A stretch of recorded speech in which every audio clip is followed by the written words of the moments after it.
ওয়াফি আনফুসিকুম আফালা তুবসিরুন।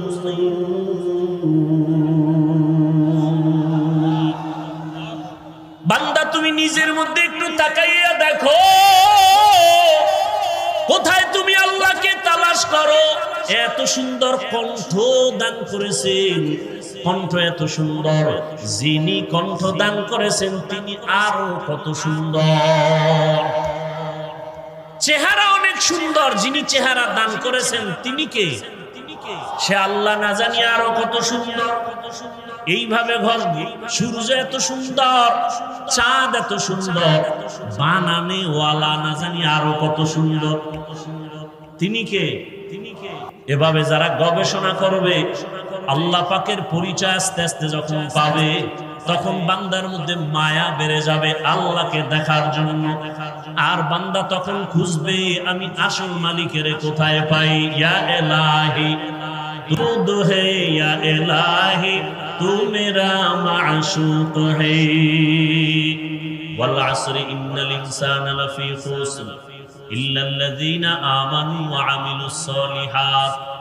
সমস্ত মানুষগুলো জাহান্নামে যাবে, কিন্তু যারা ঈমান আনার পরে আমল করবে নেক আমল, তারা জাহান্নামে যাবে না। ওয়াত-তিনি ওয়াজ-যাইতুনি ওয়া তুরি সিনিন ওয়া হাযাল বালাদিল আমিন লাকাদ খালাকনাল ইনসানা ফি আহসানি তাকওয়িম সুম্মা রাদাদনাহু আসফালা সাফিলিন। আল্লাহ চার জিনিসের শপথ করে বলেন, সব মানুষকে আমি বড় সুন্দর করে সৃষ্টি করেছি। সৌন্দর্য যারা ধরে রাখবে না এরা জাহান্নামে চলে যাবে, কিন্তু না, ঈমান আনবে আমল করবে তারা জাহান্নামে যাবে না।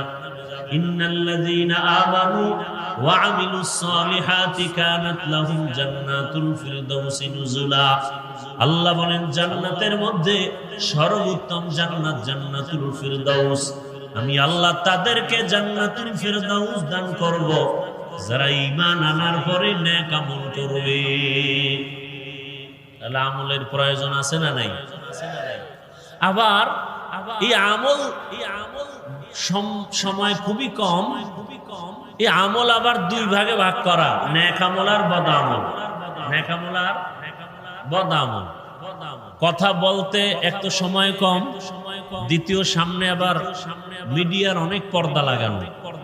এখন আমি মনে হয় কবরস্থানের দিকে অন্ধের মতো কথা বলতেছি, তবে আপনারা আওয়াজ দিয়েন।